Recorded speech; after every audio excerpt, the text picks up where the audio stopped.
बिस्मिल्लाहिर्रहमानिर्रहीम। अस्सलाम वालेकुम नाजरीन, मैं हूं एडवोकेट इजाज अहमद नवाब और आप देख रहे हैं मेरा यूट्यूब चैनल कानून की दुनिया।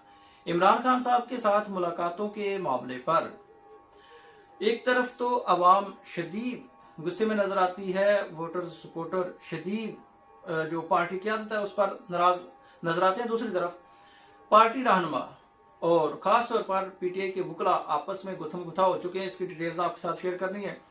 और इमरान खान के साथ जो आज मुलाकात होनी थी उस पर अमल दरामद नहीं हुआ है, उसकी भी डिटेल्स आपके साथ शेयर करता हूं। लेकिन जस्टिस सरदार सरफराज डोगर साहब क्या करने वाले हैं, इस पर क्या अमल करेंगे, क्या कुछ कर सकते हैं या कुछ नहीं करेंगे, ये भी आपको मैंने मंजर अपना तजजिया पेश करना है।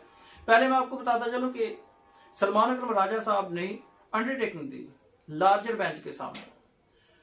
अंडरटेकिंग ये दी कि हम मीडिया टॉक नहीं करेंगे खान साहब के साथ मुलाकात करने के बाद।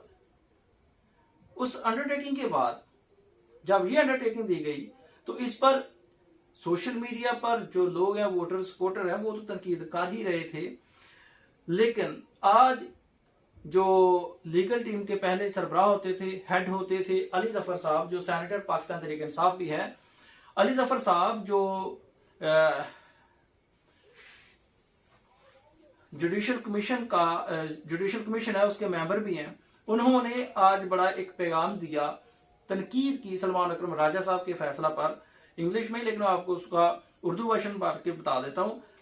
उन्होंने कहा कि साबिक वज़ीर आज़म इमरान खान की आजादी इजहार पर खामोशी इख्तियार नहीं की जा सकती। जेल के अहाते से बाहर मुलाकातों में इमरान खान के साथ जेर बहस मामला के हवाले से किसी भी शख्स की तरफ से मीडिया टॉक ना करने का कोई वादा या हुक्म गैर कानूनी और बुनियादी हकूक के मुनाफी होगा। इमरान खान के बुनियादी हकूक डेथ सेल में तन्हाई से लेकर मुलाकातों से इनकार तक और इनकी आजादी इजहार के हक से इनकार की हर कोशिश को नाकाम बनाया जाना चाहिए, ये बैरिस्टर अली जफर साहब ने कहा। और ये ही आम पाकिस्तानी की, आम वोटर सपोर्टर की यही आवाज है। चलें जी, ये तो मामला हो गया क्लियर। अब उसके बाद क्या हुआ कि मुलाकात करनी थी इमरान खान साहब के साथ। इस ऑर्डर के बाद पहली मुलाकात हुई, परसों मंगलवार दिन। और उस मुलाकात में इमरान खान साहब की फैमिली को इजाजत नहीं दी गई, अलीमा खानम को और बहनों को इजाजत नहीं दी गई इमरान खान साहब के साथ मिलने की, लेकिन वकील लोगों को इजाजत दी गई। वकील जब बाहर आए तो इमरान खान साहब की सख्त तरीन जो पैगाम था वो अवाम तक पहुंचाया। और वो पैगाम ये था कि ईद के बाद सड़कें गर्म होंगी और पाकिस्तान में हर तरफ एहतजाज होगा, और मैं ना पहले कभी झुका था ना अब झुकूंगा, ये जो कुछ मर्जी कर लें, ये पैगाम था इमरान खान साहब का। आज फिर से मुलाकातों का दिन था, जुमेरात था, लार्जर बेंच का ऑर्डर था। और लार्जर बेंच का वो ऑर्डर जिस पर मुत्तफिक हुए थे सुपरिंटेंडेंट अडयाला जेल, यानी कि लार्जर बेंच के ऑर्डर के मुताबिक और सुपरिंटेंडेंट अडयाला जेल की अंडरटेकिंग के मुताबिक जो कंसेंटिंग, ये डिग्री इसको कहते हैं, कंसेंटिंग ऑर्डर था, इसके मुताबिक आज मुलाकात होनी थी। और इस मुलाकात के लिए सलमान अकरम राजा साहब ने being focal person, general secretary Pakistan Tehreek Insaf के तौर पर उन्होंने 6 नाम दिए। उन नामों में शामिल थे उमर अयूब खान साहब, शिबली फराज, अलामा नासिर अब्बास साहब, साहबजादा अहमद रजा साहब, आजम सवाती और जुनैद अकबर। इन लोगों ने मिलना था इमरान खान साहब के साथ, लेकिन 3 घंटे मुलाकात करवाने के बाद इनको मुलाकात करवाने से इनकार कर दिया और मुलाकात की इजाजत ना दी।